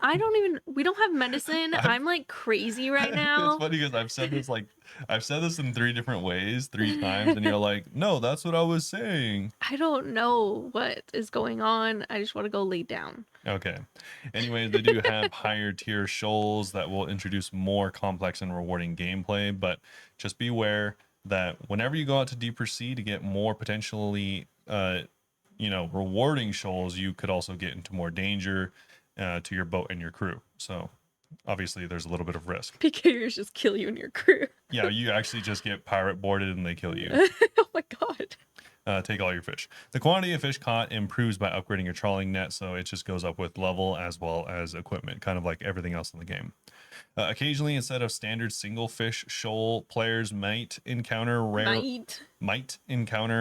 mixed shoals when a shoal respawns. These shoals allow players to catch a variety of fish, some of which they might not normally have the level for. So you might be able to catch fish above your level if you get lucky, I guess. Yeah, these rare fish will be tracked in the collection log. What? Estimated That's rates cool. Estimated rates are still being finalized, but the goal is roughly 10 hours of dedicated trawling to catch a rare variant of a specific fish. Obviously, I like collection logging, so that's cool. I totally missed that line. You might be able to get a rare golden shark or something. Oh, there's gonna be some people thinking they got the pet when they hear that noise, though. Yeah. R.I.P. Sorry. All of these things are going to be pulled. This includes streamlining fish chunks into offcuts, which can also be cooked. Healing amounts, potential special effects, and herb lore stuff will be pulled at a later date. Cool. Yeah. That's it for the sailing blog 1. We have what's it called? A survey that you can take, though, if you have thoughts. I know some of you guys have strong feelings, and remember, you have to express those if you want them to be heard. Yeah. There's also please going to do be a live stream if you want to participate in that, June 2nd. So it'll be available Monday. on Monday. By the time you hear this, chances are it hasn't happened yet, so you can go check it out. There's also going to be a Discord stages the following day on the 3rd. Go over to the Discord. It's essentially a live stream again, but just on the Discord. Yeah, cool. Okay, so you'll find all the extra information you need there. Yeah, and they'll give you information and they'll answer all your questions. So if you are worried about that, then I would do that there. Perfect. Yeah. I feel so bad, by the way, so I'm so sorry that I'm like so freaking out of it right now. Yeah, you'll have to forgive. Both of us are technically sick. I'm getting over it, and I got her sick, so she's brand new. I thought to I was it. in the clear because he first got sick 2 weeks ago. Yesterday was like feeling better. Past few days, like just barely sniffling, and then yesterday I had a sore throat, and I was like, just the fan, right? And then last night I was trying to go to sleep, and I was like, Yeah, I feel like it's in between a cold and a flu. It's more like an advanced cold. yeah. I'm just looking forward to laying down. I'm gonna have coffee whenever I edit. I'm gonna have hot coffee, so it'll help my throat feel better. Yes, it does help. Anyways, Next I will be doing more talking about Yama CAs. The issue is I'm a yapper, Robert. I want to talk too. Have you not noticed? Yeah, I'm like, I'm not gonna talk. Anyway, how's it going, guy? it's fine. Just go. I don't want you coughing. So I got coughing yet. That'll be tomorrow, I'm sure. we have Yama CAs. This is actually the update from today, May 29th. So a really big update, actually. Happy birthday, my sister. It's her birthday. This was a little bit of a later update because there were so many things that they were changing. This was actually a really big post update. I'd prefer not to skim this one too much. We will not. We will go through pretty much all of the stuff that you're going to want to know for Yama. I can read every other with you. Sure, we'll do every other on the Yama combat achievement. So the CAs came out, unveiled. Everyone can get their stuff. It is elite up to Grandmaster. As you can imagine, this is endgame content-ish. So it's going to have a bunch of stuff. Starting out with an elite CA to defeat Yama once. And we have the speed trial to get it under 338. 338 over your last 4 kills, so it has to be the average. You can't just get lucky one time. Someone just trying to sum it up. That's includes with a duo, obviously. So Yeah, I mean, I would obviously recommend a duo. I feel like there probably is one person that has under 338 solo. Probably. Another elite defeat Yama without attacking the judge with the wrong style and without taking more than one instance of damage each time he exiles you from the arena. Yeah, That one's pretty easy. that's kind of like perfect judge essentially. Yeah, Then we have Yama veteran, kill him 50 times. that one's a master. Yep, Defeat Yama in an average time under 3 minutes over your last 4 kills. that's pretty fast. I think that might be faster than my PB. The next master is to defeat Yama without anybody healing using any other things than plain pizza and without anybody drinking any potions. Nice. It's called no toppings, no drinks. Thanks. I love that. Defeat Yama without getting hit by shadows and without ever being more than 1 tile away from the center of his shadow crash attack. Hate that one. Not a fan. Wait, The shadow attack is the purple, I think. Yeah, I know, but what does it mean by 1 tile away from the center of the shadow crash attack? It means if you're like, this is the shadow and you're here, it's like, you have to wait till it's 1 tile away, boom, and then walk. I think. I haven't seen anyone No, do it says without ever being more than 1 tile away from the center of his shadow crash attack. Does that mean you have to be like in his melee range and then outrun it to the safe tile? Okay, I need to watch this. Now you're confusing me. Because, I think so. do you have to know where it spawns? So you can be there immediately? Yeah, because I think don't know where they because it spawn. says without ever being more than 1 tile away. That's even while it's casting. Is his shadow crash attack something else? No, I don't think so. I don't know. Huh? Yeah. I'm not, because know. now I'm like, or that must It'd not be be the shadow crash. Interesting to see people figure that one out. It's I'm gonna called look it up Shadow while you- Dancer, I'm and gonna it's look a it up while you do master. The next one is also a master called Firefighter. Defeat Yama without getting hit by fire and having only killed void flares with special attacks. Okay, I think that maybe the fire is the flame thing I was talking about, the purple thing, right? No. I don't know the name of any of these things. Yeah, I was like, what? Okay, the shadow attack. Let me see. I'm literally gonna click. Yeah, a she's GIF. on. There's actually already instruction on how to do the Shadow Dancer. No, it is shadow waves. Yeah, exactly. I'm just so confused because Yeah, what's the strategy? it says, okay. Do you actually want to read it? Yeah, so the strategy for Shadow Dancer, the one that we were just confused about, it says the achievement requires that the player avoid the following: taking damage from ranged attacks off prayer, taking damage from shadow-based special attacks in phase 1 and 2, taking damage from shadow waves, taking damage from shadow crash, being more than 1 tile away from the center fireball during the shadow crash attack. So it says, But like in the GIF, people aren't like on it all the time. yeah, So, I wonder how this. I don't know what that means. right? Wait, They're just doing it like normal. yeah, wait. Oh no, so they're showing them skip over. Okay. Oh, wait. Is the The shadow crash is in phase 3. it's the hourglass thing that falls? The hourglass. Oh my god. That doesn't make sense. No one knows the names of these Everyone attacks. just Why are calls they it. acting like I know them? Everyone just calls it fire wave or I call it the purple yeah, line. purple. Everyone calls it like the purple wave and the hourglass. Yeah, because it falls in an hourglass pattern. Yeah. I don't know if everyone calls it that, but I do. I Because think I a thought one lot of person people called do. that. Yeah. Anyways, so if you're confused about Shadow Dancer, essentially, okay, so that makes sense about the reason it's difficult is you Oh. cannot be more than 1. You have to perfectly outmaneuver the fireballs coming down from the triple fireballs that come down during phase 3. Do you guys want to know how to do it? I got taught. Yeah, if it comes down in a line, you just are standing on the perpendicular side. Yeah, but I didn't know the word perpendicular meant. Oh, yeah. Never Yeah. mind. So if you know what the word perpendicular means, just do that from the middle. That one's actually not too bad then. Yeah, so if the fireballs, the 3 of them are lined up from left to right, then you will have to be on the tile directly above or below it. Yes. Yeah. The center one. Yes. So that is how you do Shadow Dancer. Oh, that's not that bad. Yeah, not too bad. Then we have the Grandmasters. These are bad. Yeah, you already said the firefighter, right? Yes. Okay. So defeat Yama in an average time of under 2 minutes 34 seconds over your last 4 kills. That's tough. Average time. That's tough to do. That hard. definitely not impossible. I think it's tough to do just as an average. Yeah, average over 4. I do like that they've been doing the average thing. Yeah. It's actually kind of nice. I think you could get a few of them under 230 pretty reasonably, but to get 4 in a row, you kind of have to be pretty locked in, I think. Yeah. Then the next Grandmaster is contract choreography. Defeat Yama whilst completing Shadow Dancer and Firefighter and Back So Soon That's the perfect judge one. and without taking any other avoidable damage. So this is a Just perfect Yama. perfect Yama. Like the little perfect. Yes. Last one is contractually unbound. Defeat Yama under one of the conditions of his advanced contracts. I'm assuming it's not the worm one. Well, any contract. It says his advanced contract. Oh, that's just all of them. Any contract will get you Well, this why does it not Grandmaster. just say any contract? I just, I'm over it. Yeah. So Keep that's reading. all of the CAs, The but CAs sound fun. they do sound. I'm excited they to sound do them. reasonable as well. Yeah. Next we have, honestly, the stuff that I think a lot of people were way more interested in, and this is the Yama tweaks and fixes. Yeah, we can go back and forth A ton again. of changes, honestly. So many. And So many exciting ones, though. A lot of these are things that I personally remember complaining about. So I'm glad they got around to Yeah, it. starting out strong with the first one. The very first one, if anyone remembers, it was really confusing. If you were farming contracts from demons in the Chasm of Fire, they didn't make sense. You were using... There were just random colors assigned to stuff. Essentially, yeah. If you wanted like a contract that required range, well, guess what? You're killing like the purple guys or something.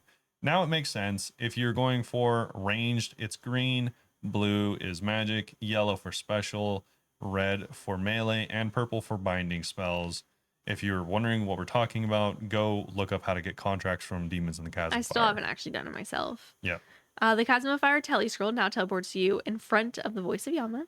The Master Scroll book now uses the correct icon for the tele scroll. Elite clues are now more common, dropping at a rate of 1 out of 30 instead of 1 out of 66. Weirdly rare for a boss that takes a few minutes. Yeah. In the case that you don't receive a contract upon killing a demon with the eligible style, you'll get a second ash drop to let you know that you've done it correctly. Oh, that's nice. Fix the bug where the dragon and burning claws were not guaranteeing their second hit splat from the soul flame horn. Yeah, that was a really nasty bug. A lot of people were using burning claws for a long time, and then they're like, why is it missing? That's sad. The next one is the Phoenix Necklace proc will no longer remove a Soul Flame Horn buff. The dossier no longer mentions the lockbox when opening it. So they said And last week. The collection log now displays the correct dossier icon. Surge Potion now has a 6 tick delay when used in PvP areas. Special attack energy will not restore if a player has moved more than 15 tiles away. Additionally, it cannot be used if you're already at 100% special attack energy. Yeah. Still baffled that Surge Potions got through. I haven't used one yet. I mean, Yeah. they seem nice. Diabolical Worms can now be stored in the tackle box. Crushing Infernal Shale now guarantees fair returns. You can still get multiple crushed Infernal Shales per Infernal Shale chiseled, but you're guaranteed to get at least as many as you crushed. Okay. They Yeah. also fixed a bug where players could use the Wet Cloth to bypass the mining requirement of Infernal Shale. The Infernal Pickaxe no longer processes the Infernal Shale. That would have been cool. That would have made it way faster. I'm sure it did. They increased the buy limit of Yama's contracts from 5 to 50. Thank God. The Purging Staff and Special Attack now counts towards contracts of Glyph Attenuation. And scarred extracts, rather, I almost said contracts, now work as expected with Aether Runes when using Dale Essence. Added an empty option to the barrel of Demonic Tallow so it can be emptied from the bank with the bank interface open. And you can no longer use an imp box on Jim to smuggle the rag out. See, like that sentence like makes me feel like I'm sicker than I am. Yeah. Because I haven't done it yet. You know, I was like, use an imp box on Jim to smuggle the rag out. What does this mean? No, it's actually one big innuendo. That's what it kind of sounds like. Fixed a bug where the screen fade to black had a permanent duration if you entered as your friend left. And the Oathplate armor set now has the correct icon in the GE. Oathplate shards now appear in the Yama collection log entry. And removed the D chain body from the Yama collection log. Wasn't impossible to get. The player cost of worm catalyst and shard contracts now better reflects the value of their rewards. Yeah.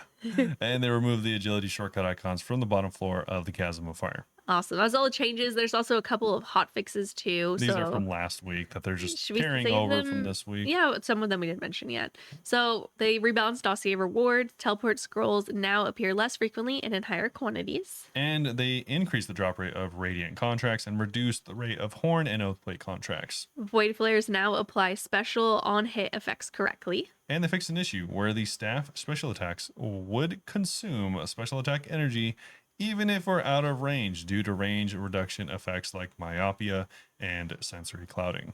Cool. So much stuff. I think a lot of like really good stuff, to be honest. Yeah. I'm happy. Yeah, anyways, they also drop a link at the very bottom with the exact details of the drop rates of all of the contracts Yeah. specifically. So if you're interested in that, These are just the regular Yama drops here. yeah, these are the regular drops. You still have to go to the dossier in order to actually figure out the real drop rates, which all of them are kind of what we suspected. If you want the horn guaranteed or the oath plate guaranteed, those are both 1 out of 133. And it's already a 1 out of 12. So like 1 out of 1,000, right? Math? Yeah, 12 times 133. So you guys do the math. Well, that's like 1,600. Yeah, if you're, Wait. you still get paid out because if you get the contract of Bloody Blows or Divine Severance, those are the easier ones to get, 1 out of 6, and they are worth several million still as of right now. So you still get paid out. I don't think that the wiki's right. I think that they're a lot cheaper now, to be honest. The other day I sold one for 700K. Either way, you'll get some money. You'll get a little bit. Yeah, you'll make some money if you go to this boss. I don't know how true this is, but I saw someone was saying that if you successfully do them, you know, big caveat, if you successfully do the shard contract repeatedly, it's around like 40 mil an hour or something like that. Yeah, I mean, if you have to do it successfully first, though. Yeah, if you and your teammate are, you know, farming, then you can make a decent amount of money. Is that a solo one or a duo one? That is a duo one. Is it really? Yep. Oh, okay. Yeah, there's only like 2 solo ones. Oh. Anyway, Yama contract related tweaks. Yes, big. Get into it. Since, You go. Since last Friday's hotfix, they made a bunch of changes, kind of like how we expected them to literally yesterday, earlier in this episode. I think we called out that they were going to nerf these things. Yeah. So first up, Yama will no longer have increased HP on any contract. It was a lot. Like, he has 2,500 right now, for anyone that doesn't know. On some contracts, it was as low as 3,250 and as high as 4,500. Yeah, I saw complaints that like people with awakened Yama or whatever, they wanted like different mechanics, not the same fight but longer, and you can die in one hit. Yeah, they're like, all right, so what if you're here for 10 minutes? I hope you like this fight because this is the same fight again. But you're gonna die if you take one hit. Times 3, Yeah, actually. pretty much.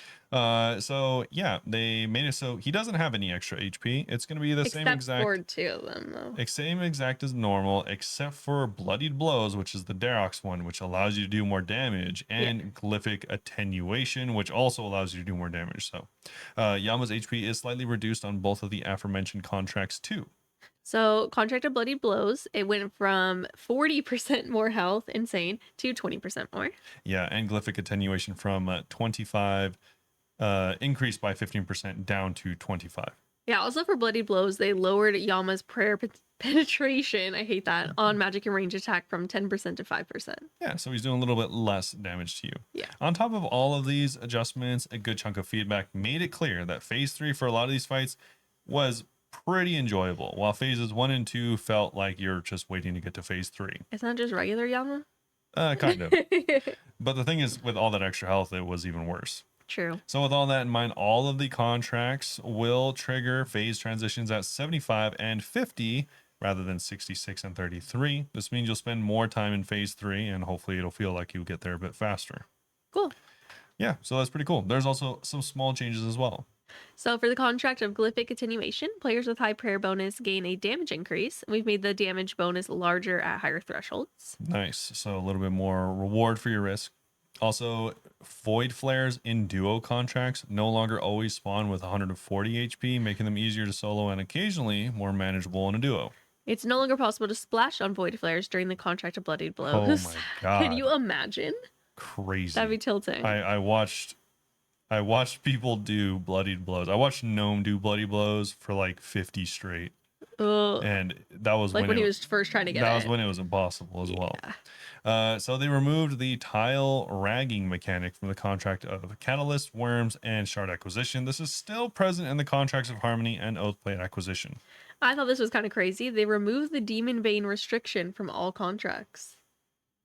Some of them you couldn't use Demon Bane weapons. Yeah, well, yeah, some of them made it, for instance, where he would only be weak to Crush. Oh, so they must have. I mean, I'm assuming. I know that there's some that you straight up can't use it. There's some where yeah, he just straight up was not. Well, Because not saying he's weak to crush isn't the same as saying you're not allowed to use Demon Bane. There was ones that you say you cannot use Demon Bane on Yama at all. it would say that Yeah, because because I tried one I and we died. remember that's weird because whenever you read them, they read as if he's just no longer weak to Demon Bane. Yeah, there's some that you can't use it. Like I didn't try to, but like I Yeah. don't know, it said you can't. Okay.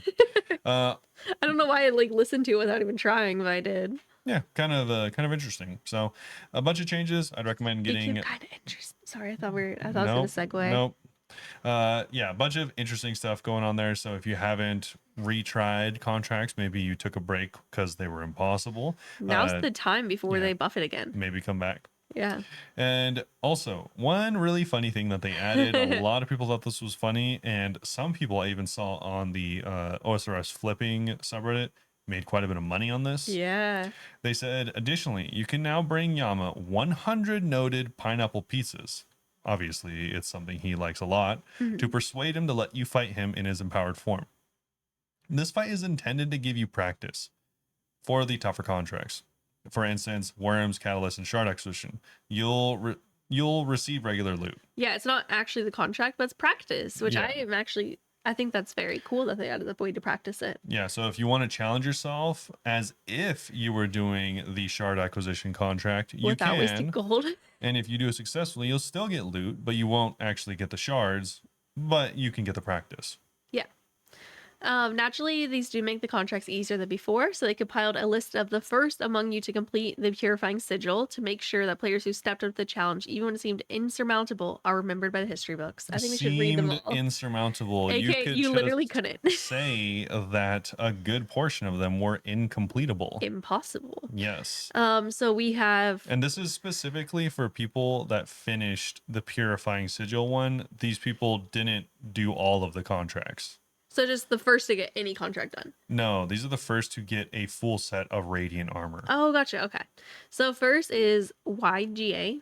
Widega? Widega. I don't know. Yeah. Next was Ranged Scully. Max S. Boer Johannes. Are we reading in Dutch? No, that's just how you say their Boer. name. Mr. I. I think it's just Mr. Just No Mr. Monkey. Radies. Number 1. Obliv. Oblivion J Rays. I don't know how to read. And Noob Type. Cool. Noob Type, I bet you he's hyped that he got in on that list. Just barely, right? Barely. He was grinding. I do kind of like it whenever we see names that aren't huge content creators that do it, because I Yeah. think people forget that there's like plenty of like crazy good gamers that don't like post anything. Yeah, I think there's like, well, the first guy, he did stream it. He was the first person to stream it. Oh wow. And I think, but he's not like a big content creator. I think like 3 of these people, at least that I know of, don't like stream. So that's kind of cool. I also haven't been watching streams lately, so who knows? Yeah, kind of interesting. But that is it for Yama. Bunch of Yama changes. Now in a weird, unexpected Turn of events. Yeah, weird update. We have a Grand Exchange tax update. Yeah, I'll kind of quickly go over this because honestly, there's not a lot to talk about. I didn't read this part. I read the first half and he read this part. It is really Go on. easy to sum up. So essentially, they're just going to be increasing taxes. We should do like a Boston Tea Party. No, a lot of people event. were like making jokes about like tax the billionaires. You know, Yeah. 40% tax on all the billionaires. That's funny. Honestly, I'm a fan of increased taxes because if you don't, then 1 billion quickly means nothing in the economy, kind of how it does now. Oh, yeah, I mean, Well, you know, not as much as it did 5 years ago. true. If I sold my bank now, it would not be enough to pay rent more than like a month, probably. Yeah, I don't be know how impressed. much- I'd be impressed if it paid rent a single time. Yeah, not worth. Yeah. So, anyways, they increased the GE tax rate. Previously, it was 1%. For anyone that doesn't know, there has been a GE tax rate for quite some time on the vast majority Like of 3 loot. years. Yeah, it's been a while. So, if you have a 1 million GP item, then it's going to get taxed at a rate of 10,000. Not too bad. Right? That's 1%. I don't know. Don't check What my are you math. asking me? But now it'll be 20,000. It's up to 2%. So not big. And if you are someone that likes to trade or slash flip expensive items, this means nothing to you because the tax cap of 5 million, which was previously in place, is still there. Oh, So cool. if you're flipping scythes or something, this means nothing to you. God, that'd be so brutal if it did. Yeah. Existing offers will stay at 1%, and then once you update your offer or going forward, it will be 2%. These don't apply to anything that it would value at 1 coin or less. So if you have any items at 50 GP or less, those aren't going to be taxed. Also, beginner, whatever they classify as beginner items, such as like bronze arrows and stuff like that, they're not going to be taxing those things. It Okay. doesn't really matter the value. They just want those beginner items to be tradable Yeah, beginner friendly. without it being so annoying. Yeah. So yeah, this is just very, very small update on the GE tax stuff, and they did add a bunch more stuff to the sync. And Mod Ash actually has some really interesting stuff on, or really interesting like data on all the stuff that's been removed from the economy. Oh yeah, because they like go and like delete stuff or something. Yeah, so for anyone that also isn't familiar with this, they have done this for a little while where they'll take things like T-bows or claws, all They'll those remove them from the game. high-end expensive items, and they'll actually, when you sell them to the GE, you're going to sell them into the void. They get deleted. That's crazy. Yeah. Still kind of crazy. So Mod Ash actually was able to, on Discord, confirm a bunch of the stuff that has been put into the void, essentially, Can and you say erased some from of the the game. highlights? 399 T-bows. Yeah, nearly 400 T-bows, over 2,500 full ancestral sets, 54,000 blowpipes. almost 2,000 harmonized orbs, 17,000 light bearers. over 200,000 tentacles and occult necklaces. And a partridge in a pear tree. Yes. Wow. Only Yeah. one? And yeah, let's not forget the over and nearly one, or we'll just say nearly 100,000 god swords. Oh my God. 38,000 of BGS.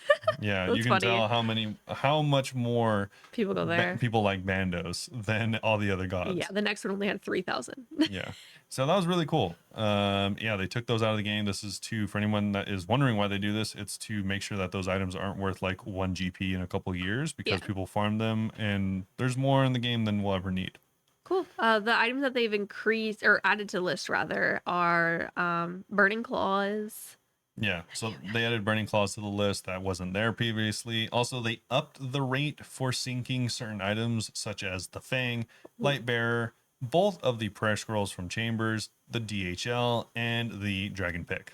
Some items less likely to be sunk are the Spectral Spirit Shield, Arcane Spirit Shield, and the Kodai. Yeah, and also these items were just straight up removed from the syncing list because they're so cheap. It kind of didn't matter that they added them to the syncing list because they enter the market so rapidly.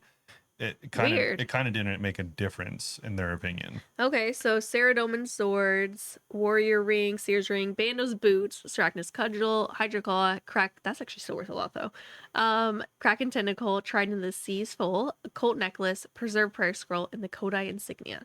Yeah, so the thing is, you have to think about it. When these things get removed from the economy, that means they're being traded less, which means there's being less tax. Yeah. So because they're no longer being sunk, they're hoping that they'll be traded more, and that'll give them more tax, thus removing more GP from the economy.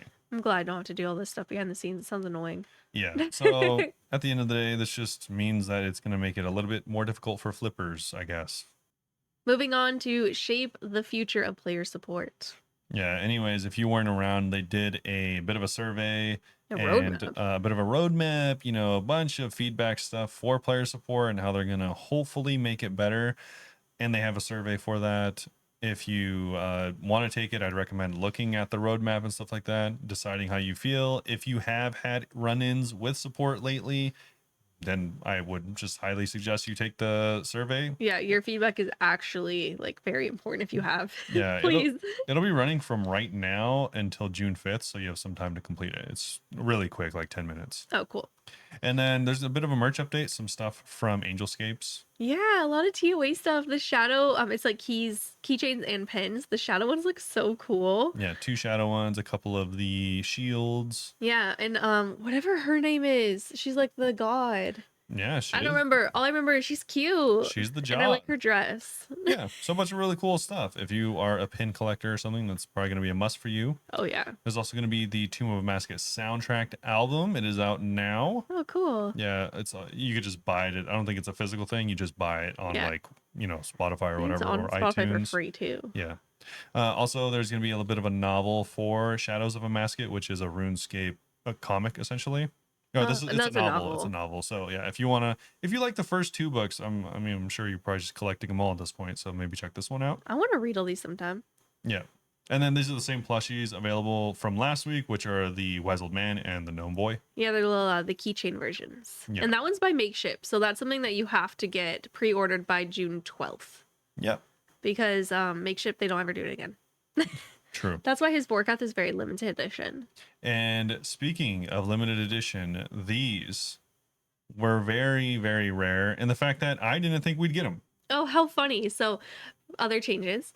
Burning logs at bonfire now offer the same XP as traditional fire making, though they'll still be used at a slower rate than lighting them manually because Yeah. they got called out. Yeah, we were wondering where this was. It's funny. Players can now enter through the Guthix portal at Castle Wars, and it'll randomly assign you a team at the start of each game. That's what it's supposed to do. Yeah, leaving and joining the waiting room won't change your team, and it only resets when a new game begins. Dragon No Claw- cheesing. No cheesing. Dragon Claws have regained their second hit passing logic. Yes, claws were bugged, weirdly enough. Players can no longer smuggle non-combat items into Soul Wars, The Master Scrollbook now uses the correct icon for the Colossal Worm Deli.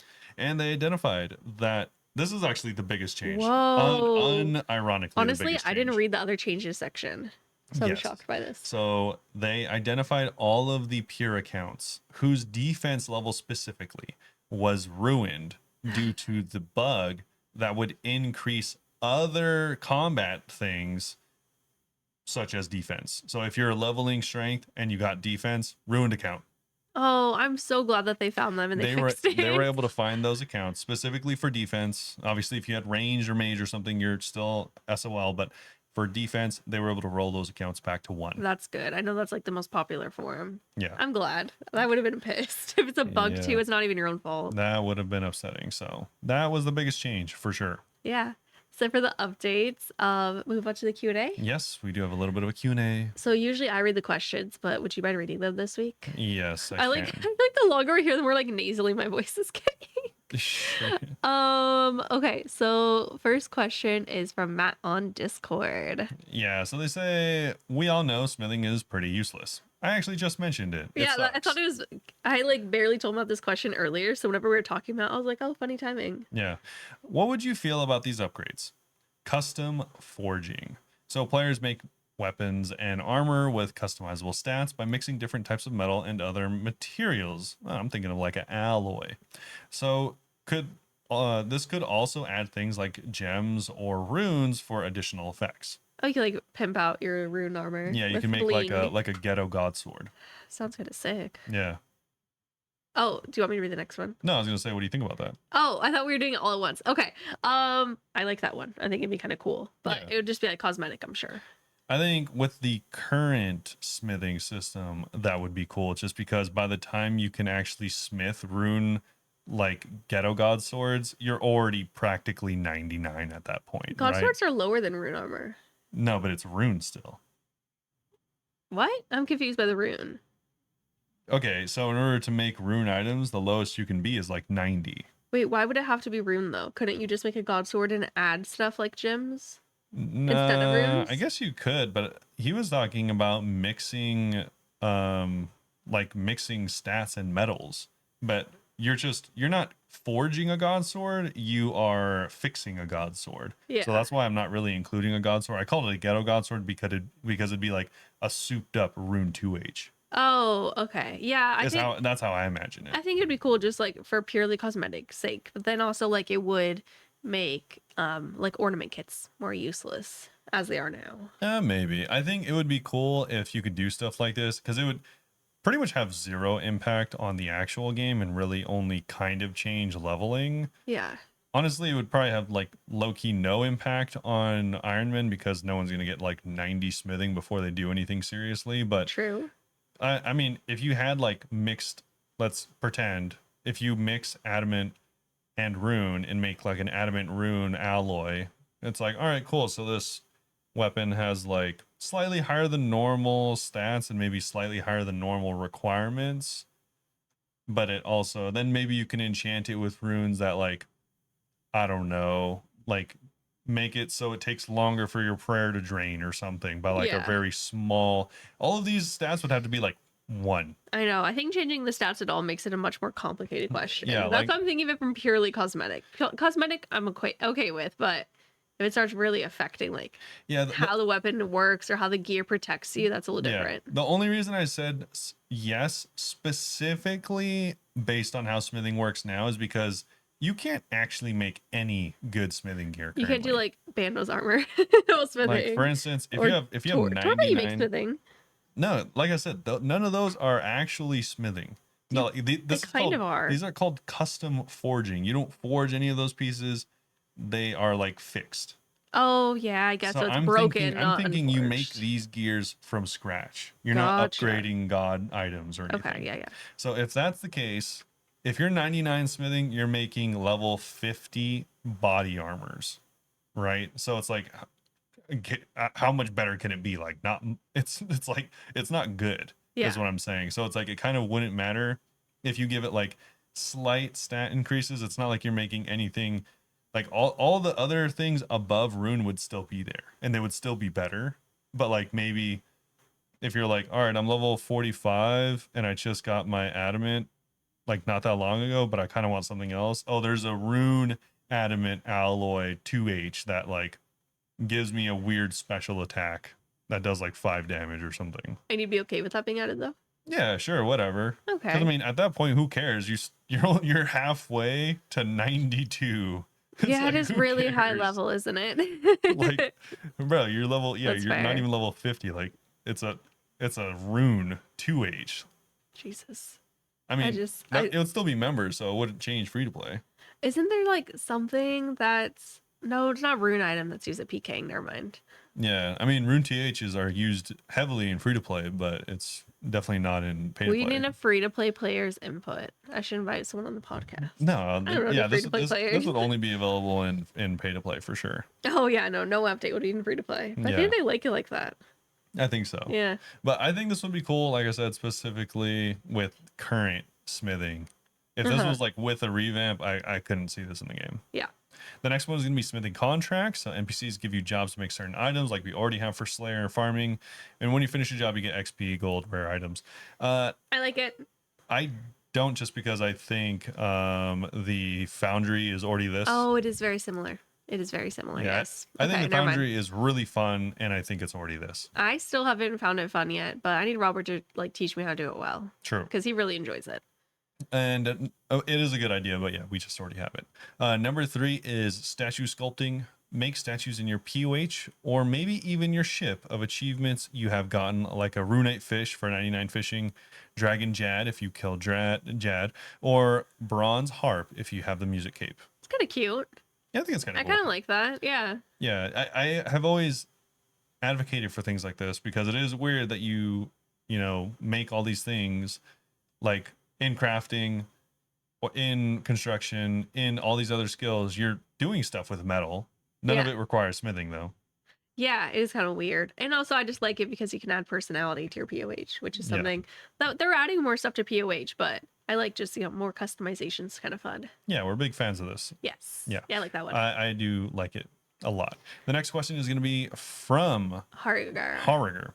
And they said they saw on Reddit that it takes about 18 minutes and 30 seconds to walk from the very east dock near the Ectofunctus to the very west dock in Prifdinus. This is also something that you were kind of talking about earlier that I was thinking like, wow, he's like really close to the questions this week. Yeah. What would your ideal map size be after sailing's release?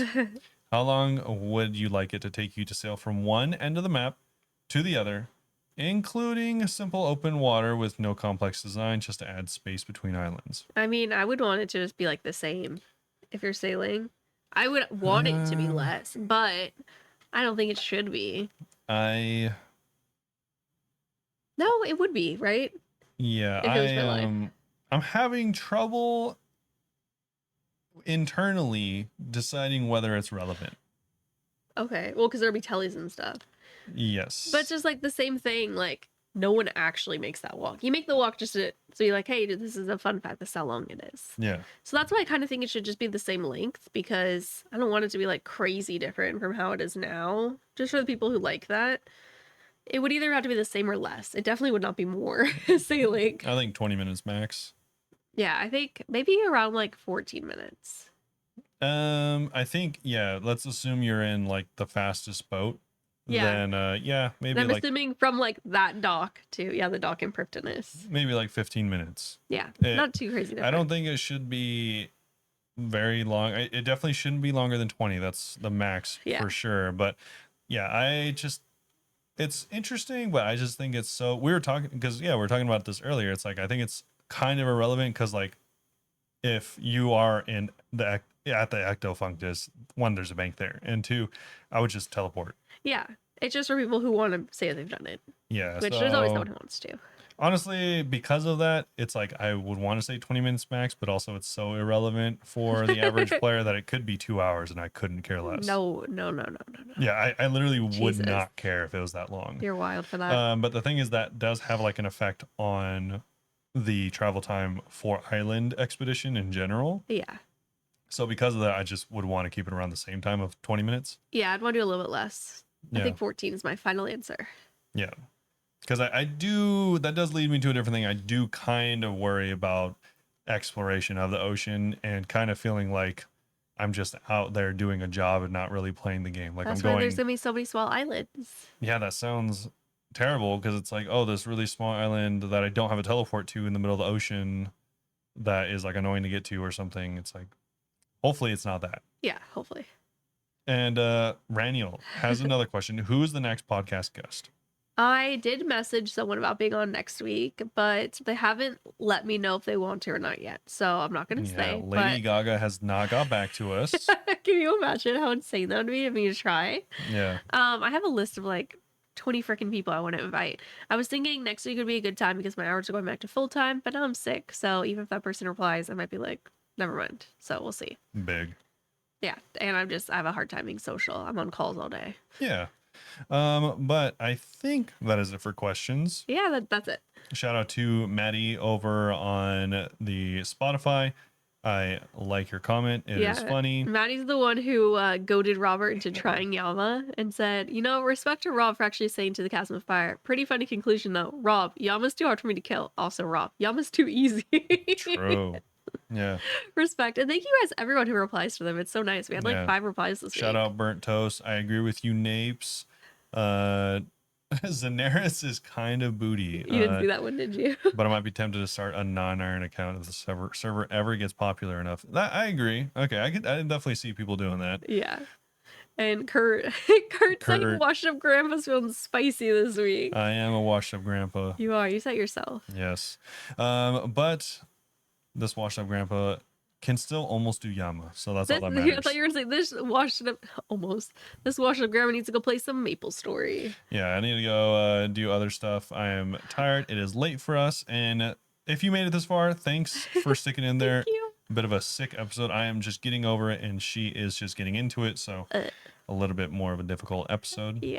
Either way, we hope you enjoyed it, and if you did, you can check out some of our socials. Our Twitter and TikTok are Bunebape osrs. Our Twitch, YouTube, Instagram, and Blue Sky are all Bunebape. I stream 40s a week at twitch.tv/Bunebape and on our YouTube, just on the live channel there at the same time. I also am hosting a bingo, so go join discord.gg/Bunebape or click the link down below to go enter. You don't have to pay the 10 mil right now. It's just basically seeing how many people in general are going to join. So please join. I'd appreciate it. Yep. So that's going to be it. Thanks again for listening, and we hope you all have a great day, and we'll see you all very soon. Bye-bye. Bye-bye.